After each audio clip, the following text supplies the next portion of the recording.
Mic number 1 में कोई गैर मुस्लिम भाई है तो उनको मौका दीजिए। कृष्ण गोपाल सिंह, पत्रकार।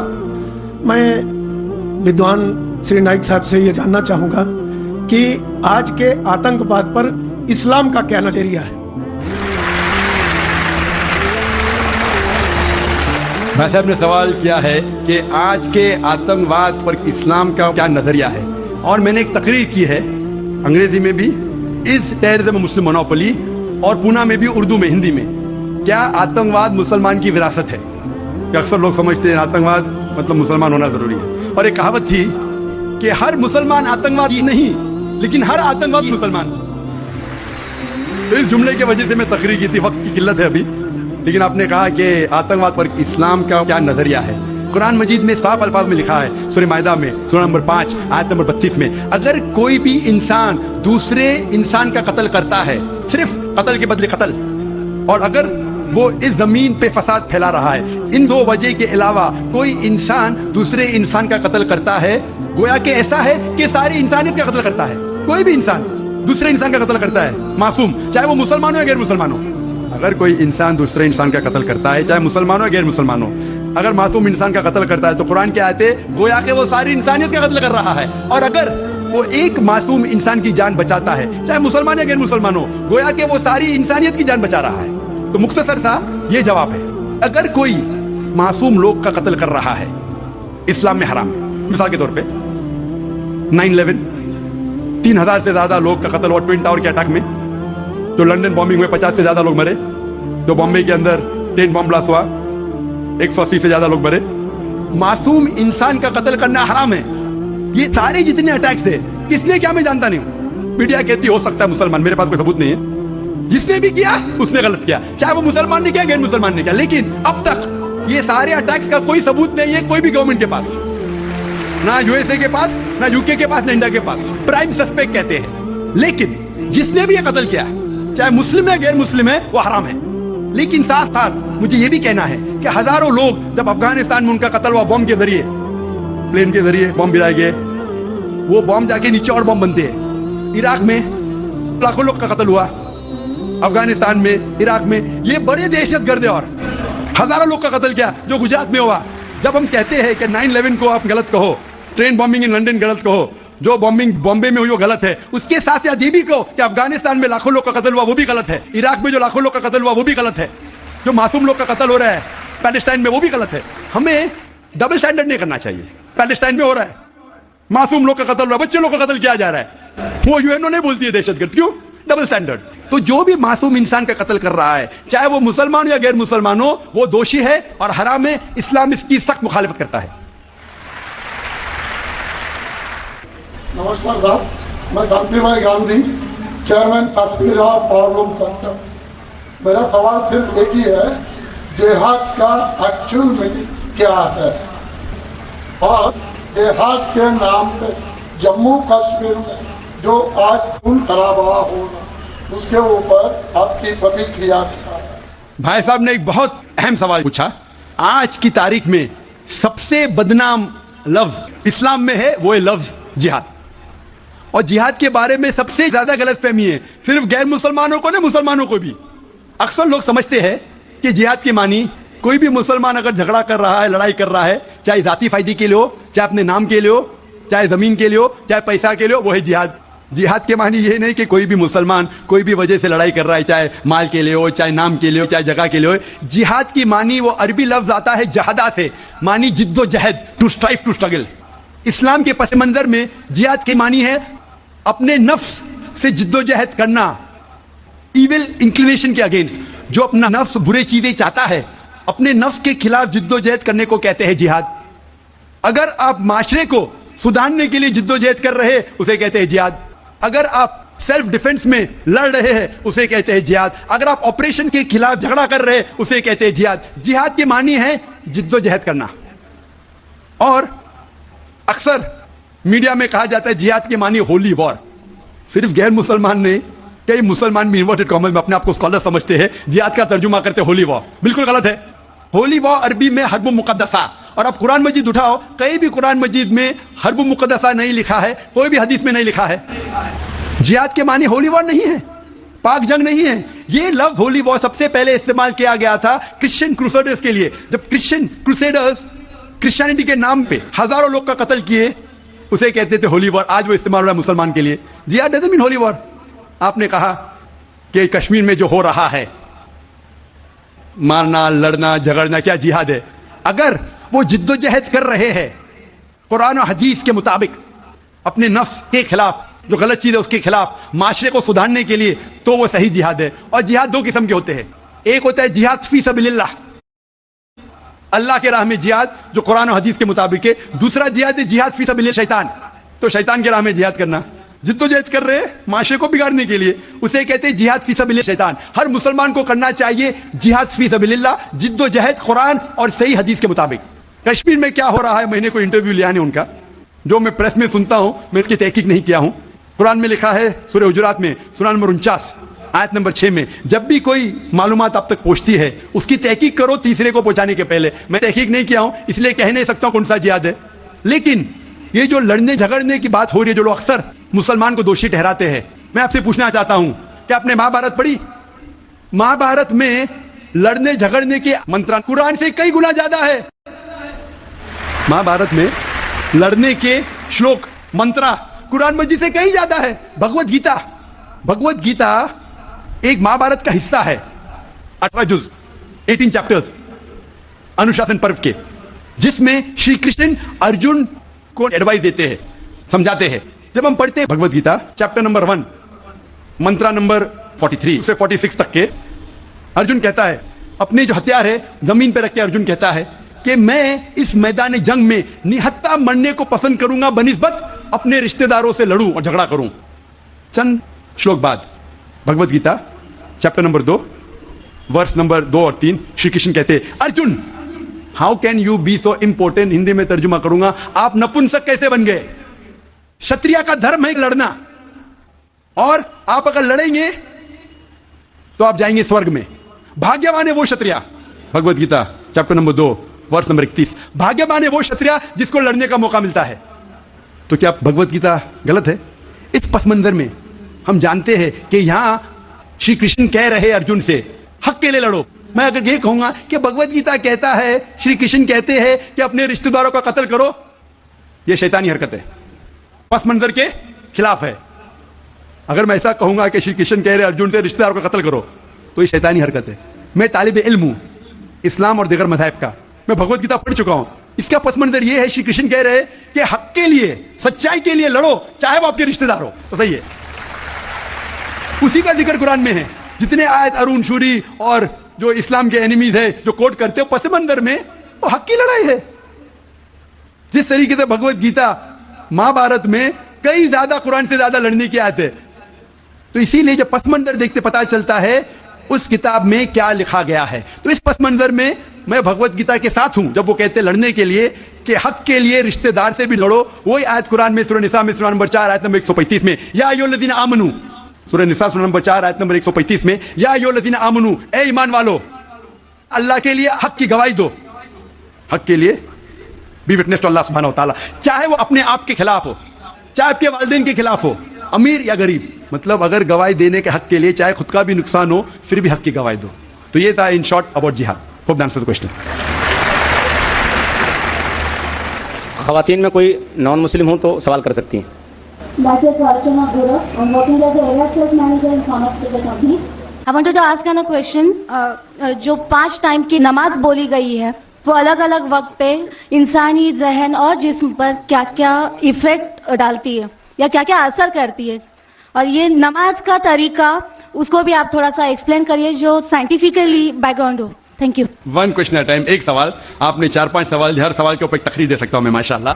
बहन ने सवाल किया कि नमाज 5 वक्त है, क्यों है, उसके क्या असरात है, क्या फायदे है, किस तरीके से पढ़ना चाहिए। हर सवाल पे एक तकरीर कर सकता हूं।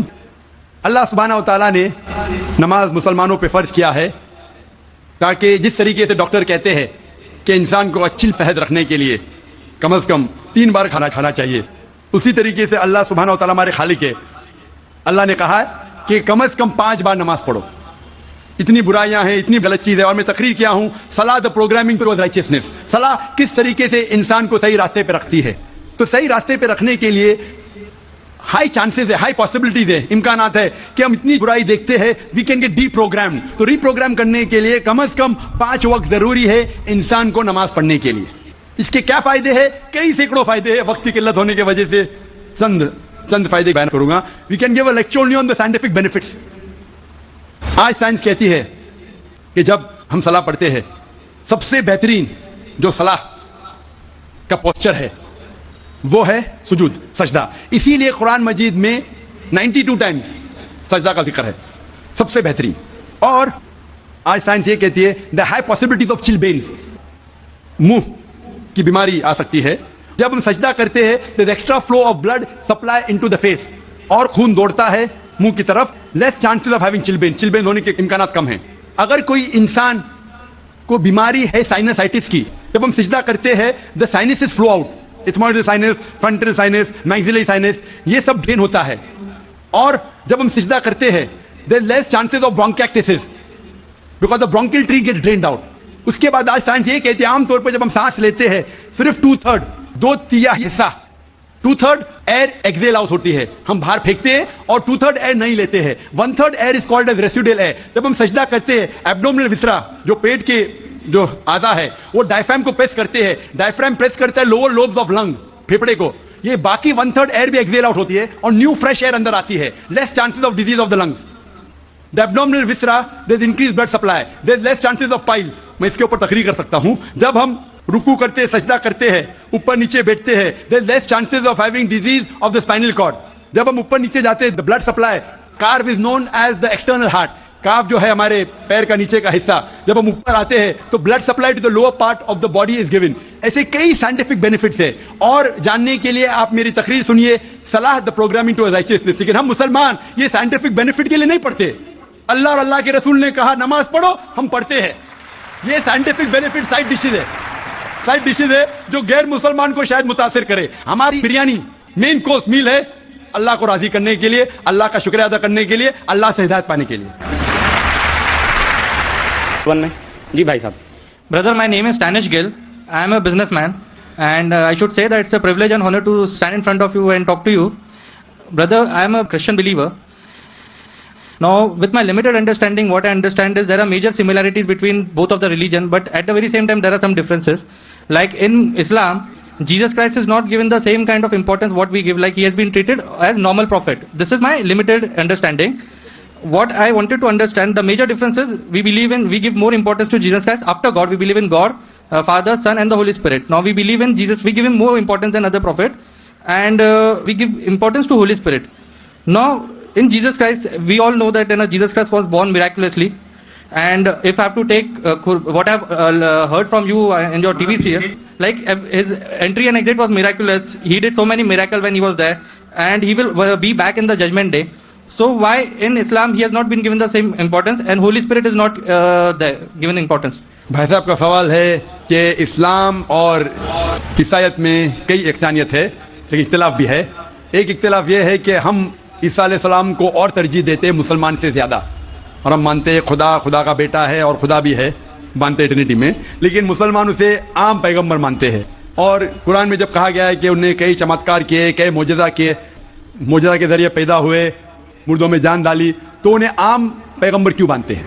सवाल का जवाब देने के पहले मैं ये कहना चाहता हूं कि इस्लाम एक वाहिद गैर ईसाई मजहब है जिसके मानने वालों को फर्ज है कि ईसा अलैहिस्सलाम में मानो।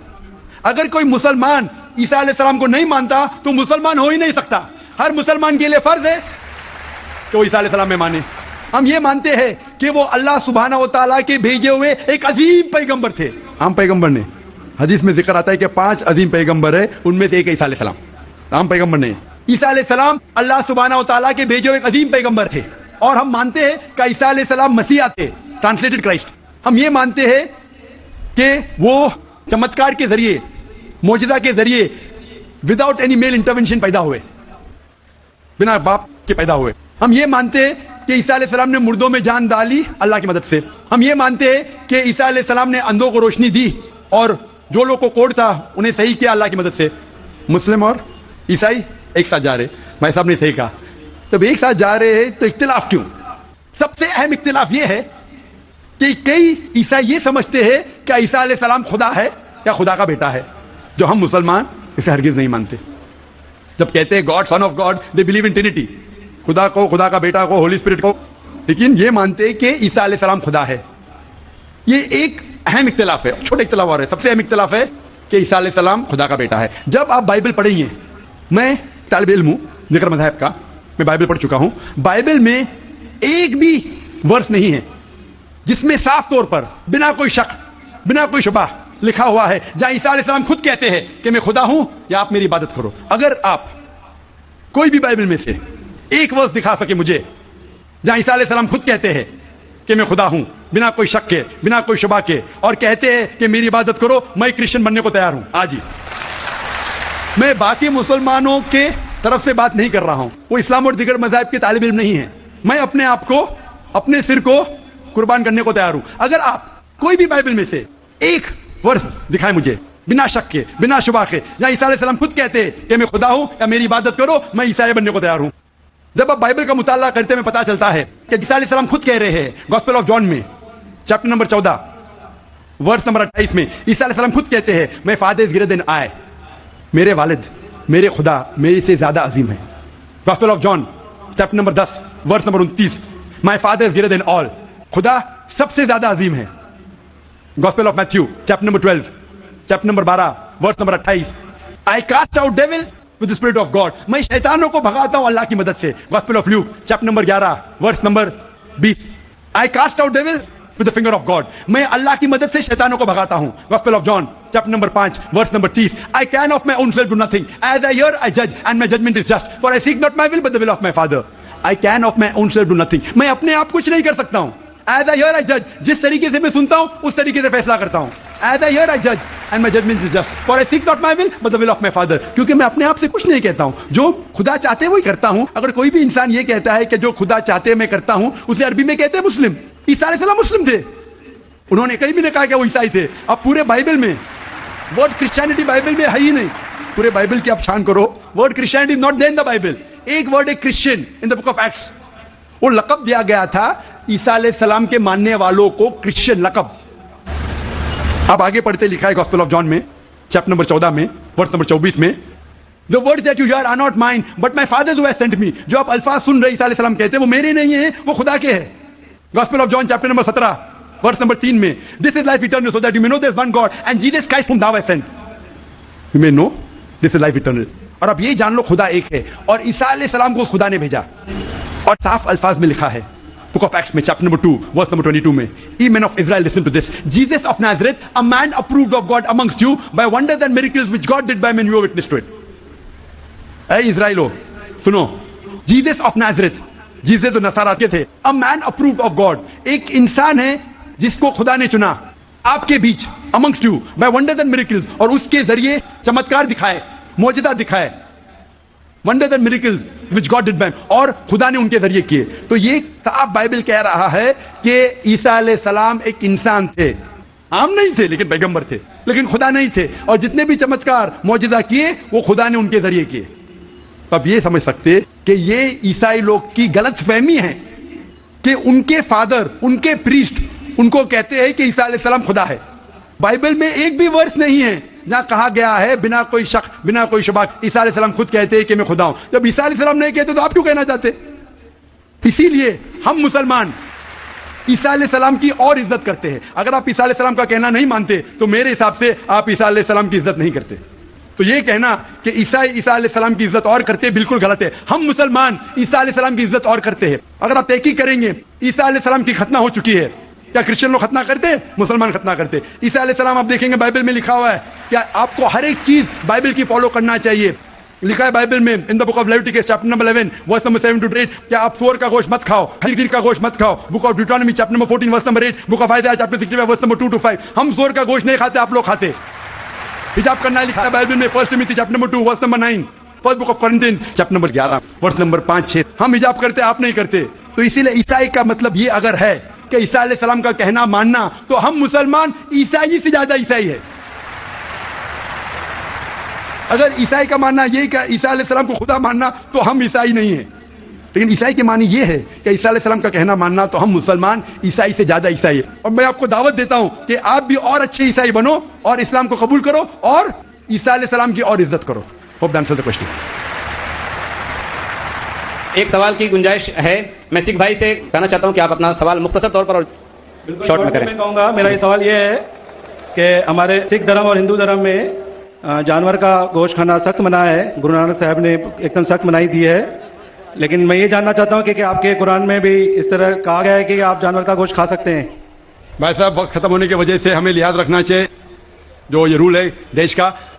कुरान मजीद में कई आयतें, सूरह नहल सूरह नंबर 16 में, सूरह माइदा सूरह नंबर 5 आयत नंबर 1 में, जहाँ लिखा गया है कि वो जानवर जो हलाल है, जो चौपाइये है, मिसाल के तौर पे भेड़, बकरी, गाय, इसका गोश्त खा सकते हैं। जो ममानियत है वो सूअर का गोश्त। उसके अलावा जो भी हर्बिवरस एनिमल है, जो घास फूस खाते हैं, वो जानवर को अगर बराबर से ज़बह किया गया है उसको आप खा सकते हैं। और मालूमात के लिए आप मेरा डिबेट देखिए, is non veg food permitted और prohibited for the human being. व आखिर दावाना अल्हम्दुलिल्लाहि रब्बिल आलमीन।